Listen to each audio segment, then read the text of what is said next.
Ready. कोशिश आखिरी सांस तक करनी चाहिए, मंजिल मिले या तजुर्बा, दोनों ही नायाब होते हैं। नमस्कार दोस्तों, मैं अभिनंदन आपका इस यार ऑब्जेक्शन चैनल पे हार्दिक स्वागत करता हूं। आज हमारे बीच एक काफी प्रेरणा स्रोत है, नीलम मैम है। मैम, आपका सर्वप्रथम इस चैनल पे बहुत बहुत स्वागत है। धन्यवाद सर। मैम, निश्चित तौर पे आप दूसरों के लिए बहुत बड़ा मोटिवेशन है, क्योंकि आप की शादी भी हो चुकी है। उसके बाद आपने गोरखपुर शहर से तैयारी करके अपने जो है डिस्ट्रिक्ट माइनॉरिटी वेलफेयर ऑफिसर के पद को प्रथम प्रयास में निकाला। ये एक बहुत बड़ा मुकाम है आपके लिए मैम, और पूरे प्रदेश के लिए एक बड़ा मुकाम है। इसके लिए आपको मैम पुनः बधाई। धन्यवाद सर। मैम, जब आपने रिजल्ट देखा कि you are qualify in first attempt in BPSC, तो आपको क्या फीलिंग्स थी, क्या चीजें थी?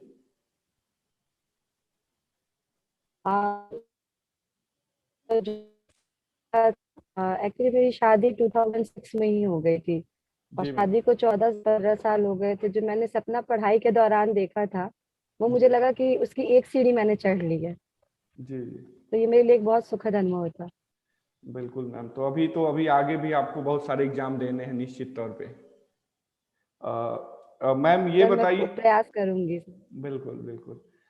तो मैम, आपने इस एग्जाम की रणनीति कैसे बनाई, कैसे इस चुनौती को, एक चुनौती भरे एग्जाम को कैसे आपने, पहले उद्देश्य कैसे पर्पज बनाया कि क्या क्या मोटिवेशन था कि आपको बीपीएससी क्वालिफाई करना था?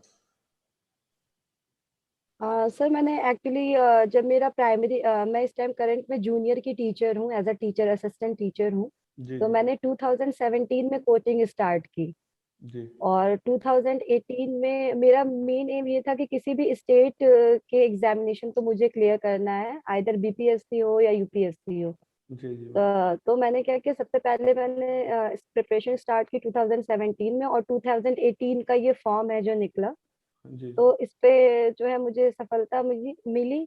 और इसके साथ साथ मैंने यूपी पीसीएस भी दिया था, जिसमें मुझे सफलता नहीं मिली। तो जी उसके बाद मैंने ये सोचा कि एक एग्जामिनेशन जो मेरा क्लियर हो गया फर्स्ट अटैम्प्ट में, उस पर मुझे फोकस करना चाहिए। और इस तरह मैंने उसको प्री मेंस और इंटरव्यू पे फोकस करके finally I got the result. जी बिल्कुल। तो मैम तो इसके, इसके लिए मैंने जो है बेसिकली, अगर बुक्स की बात हाँ हाँ, बताइए। क्या रणनीति बनाई? बिल्कुल बिल्कुल, कंटिन्यू मैम।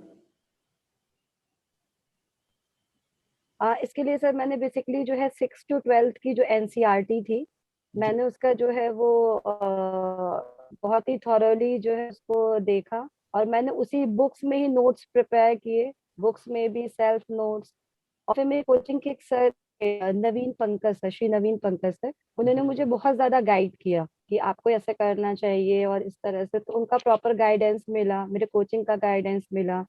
मेरे घर में मेरे पिताजी ने, मेरी माता जी ने, और मेरी बहन जो कि खुद प्रिपरेशन कर रही है, उन जी लोगों ने भी मुझे गाइड किया कि आपको ऐसे ऐसे ऐसे ऐसे करना चाहिए। तो मैंने एनसीईआरटी और जो साइड बुक्स थी जी जी उसको थॉरोली देखा। लेकिन जो भी एस्पिरेंट है उनके लिए मैं यही कहूंगी कि एनसीईआरटी बेसिक है, उसको आप एकदम बेसिकली उसको देखिए और बहुत अच्छे से उसको पढ़ने की कोशिश करिए, जी जी। क्योंकि आपका बेसिक नॉलेज वहीं से डेवलप होगा, जिसको आप अप्लाई कर पाएंगे आगे। बिल्कुल बिल्कुल।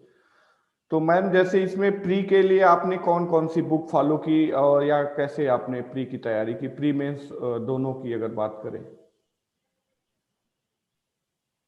सर प्री के लिए और मेंस के लिए मैंने एनसीईआरटी को ही अपना बेस बनाया, 6 to 12 हर जी सब्जेक्ट जी के लिए। उसके बाद मैंने जो है वो साइड बुक्स थोड़ी बहुत जो रिकमेंडेड थी मेरी कोचिंग की तरफ से, मैंने उसको देखा। और मेरे जो सेल्फ नोट्स थे, जो कि बेसिकली एनसीईआरटी बेस्ड थे, और जो ऑनलाइन प्लेटफॉर्म है जैसे टेस्टमस एक ऑनलाइन प्लेटफॉर्म है, जी जी। उनके भी नोट्स से मैंने अपने नोट्स को अपग्रेड किया। और फिर पटना से भी मैंने नोट्स मंगाए, बहुत सारे कोचिंग सेंटर जो है ऑनलाइन अवेलेबल हैं। तो इस तरह मैंने अपने प्रिपरेशन को अपग्रेड किया टाइम टू टाइम। मतलब ऑनलाइन प्लेटफॉर्म भी काफी आपके लिए मददगार रहा? सर पारिवारिक जिम्मेदारियां इतनी थी कि मैं जाके तो कहीं प्रिपरेशन कर नहीं सकती थी, तो मैंने इस प्लेटफॉर्म का जो है यूज किया। बिल्कुल। तो मैम, ये एक बड़ी चुनौती आपके पास रही होगी कि आपको उधर एक तरफ पढ़ाना भी था बच्चों को, और एक तरफ घर की जिम्मेदारियां, और एक तरफ आपका प्रिपरेशन। तो सबको आपने कैसे हैंडल किया? सर इसमें मेरे जो हस्बैंड हैं श्री नीरज द्विवेदी, और जी मेरी जो सिस्टर इन लॉ हैं अमृता द्विवेदी, उन्होंने मेरी बहुत हेल्प की है। और शायद मेरी ननद अगर नहीं होती तो ये पॉसिबल नहीं हो पाता, क्योंकि एज अ सिस्टर उन्होंने मुझे सपोर्ट किया हर स्टेप पे।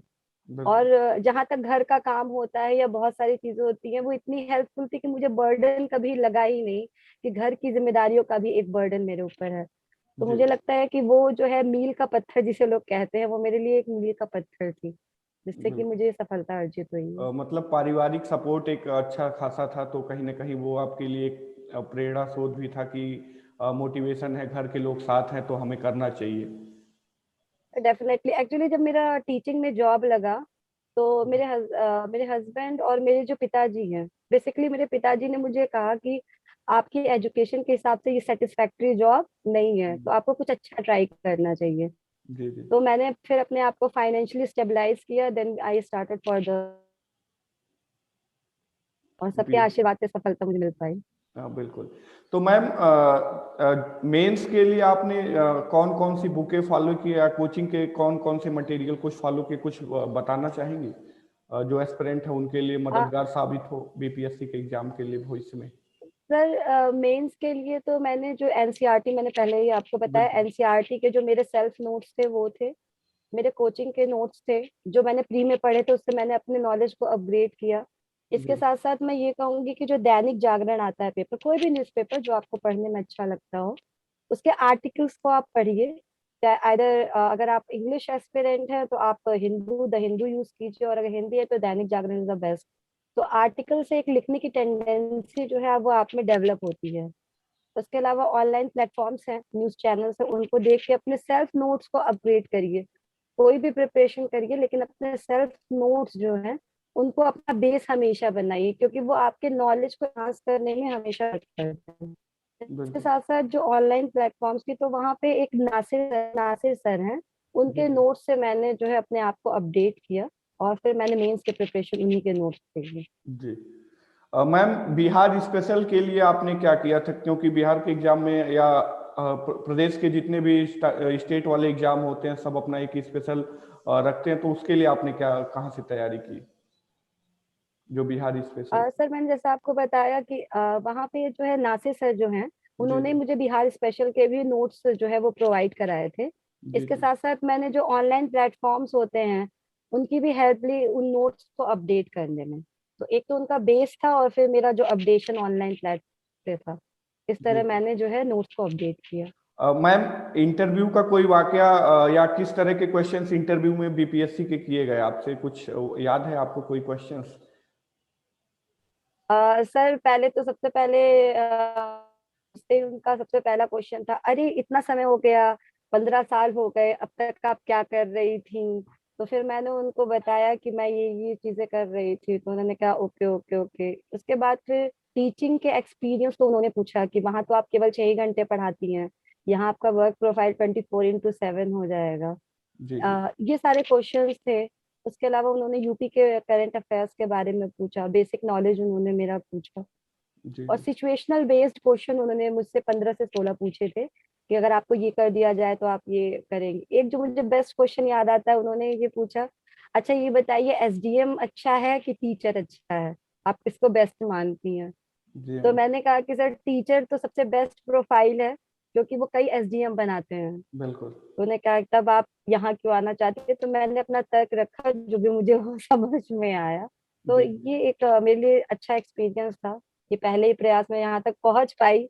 रिजल्ट तो मेरे लिए अनएक्सपेक्टेड था, लेकिन पहुंचना मेरे लिए बहुत बड़ी बड़ी बात है थी वहां बिल्कुल। तक। निश्चित तौर पे मैम, आप गोरखपुर के लिए, पूरे जो है पूर्वांचल के लिए भी एक मोटिवेशन है, और स्पेशली उन गर्ल्स के लिए भी मोटिवेशन है जो केवल प्रिपरेशन करती हैं, और जो शादीशुदा भी गर्ल्स हैं जो अपने सपनों को दफन कर देती हैं शादी के बाद। निश्चित तौर पे उनके लिए भी आप एक बहुत बड़ा मोटिवेशन है।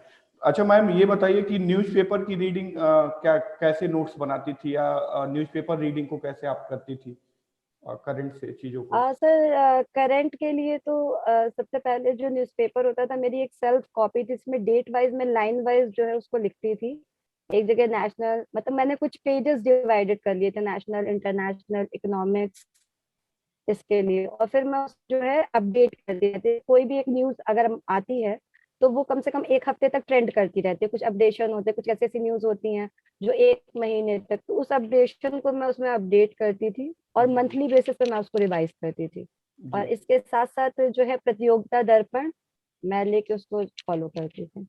मैम, टाइम मैनेजमेंट कितने घंटे की आप स्टडी करती थी, या कैसे टाइम मैनेजमेंट, थोड़ा सा बताइए जो एस्पिरेंट है वो समझ पाए कि उनके पास कोई जिम्मेदारी नहीं है, केवल उनको पढ़ना है, फिर भी वो इस एग्जाम को नहीं क्रैक कर पाते, और आपने दो बड़ी जिम्मेदारियों का निर्वहन, जिसमें आदमी तो एक ही जिम्मेदारी का निर्वहन करते करते कई लोग तो अपना जीवन गुजार देते हैं, तो आप ने इसमें दो जिम्मेदारी अलग से थी और प्रिपरेशन की एक अलग जिम्मेदारी, तो टाइम मैनेजमेंट आप कैसे करती थी मैम?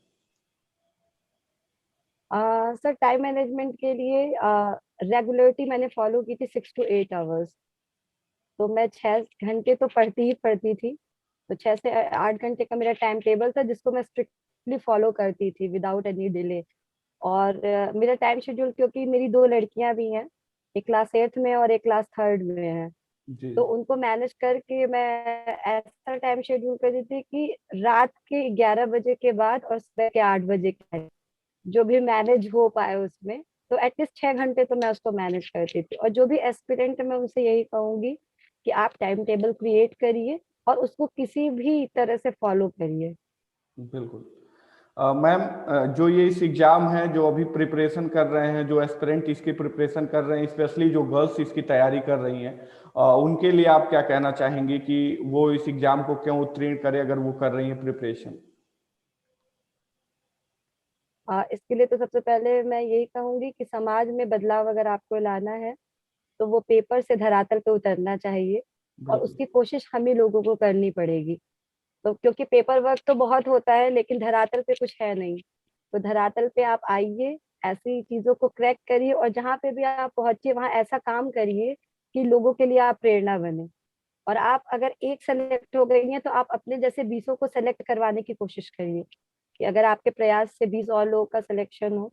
इससे मुझे लगता है धीरे धीरे समाज में सुधार और तेजी से होगा, भी तो हो ही रहा है लेकिन और तेजी से। बिल्कुल बिल्कुल मैम। बिल्कुल, थैंक यू मैम, चैनल पे आने के लिए बहुत बहुत धन्यवाद, और आपने सारी चीज़ें बताई। मैम, अगर आपको कोई पॉइंट लगता हो कि एक बीपीएससी एस्पिरेंट को करना चाहिए और वो क्वेश्चन हम कवर नहीं कर पाए हो, तो मैम उसको आप बता सकती हैं, या कोई ऐसा वाकया प्री मेंस इंटरव्यू का जो आपको लगता हो कि ये पॉइंट पे बच्चे गलती करते हैं, एस्पिरेंट गलती करते हैं, तो कोई ऐसा पॉइंट आपको नजर आ रहा है मैम?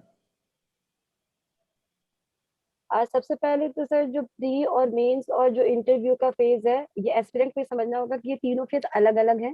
प्री के प्रिपरेशन का तरीका अलग होता है, मेंस के प्रिपरेशन का अलग है, और इंटरव्यू एक अलग एस्पेक्ट है। तो बिल्कुल अगर आपका प्री निकल जाता है, जैसा कि मैंने कहा, दैनिक जागरण का आर्टिकल जो है वो आप हमेशा पढ़िए, क्योंकि कुछ चीजें धीरे धीरे आपके अंदर इनबिल्ट होती रहती हैं लेकिन आपको पता नहीं चलता है, वो एन वक्त पे निकल के आता है उस चीज को।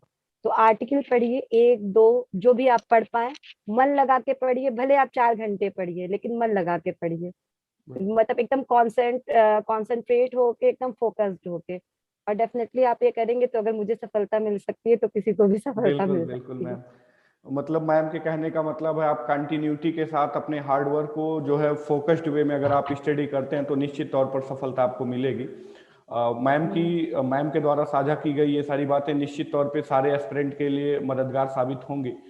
मैम, चैनल पे आने के लिए पुनः आपका धन्यवाद, और आप हमारे सभी लोग जो व्यूअर हैं वो हमारे चैनल को फेसबुक, टेलीग्राम, इंस्टा, ट्विटर सभी जगह फॉलो कर सकते हैं। और नमस्कार, धन्यवाद।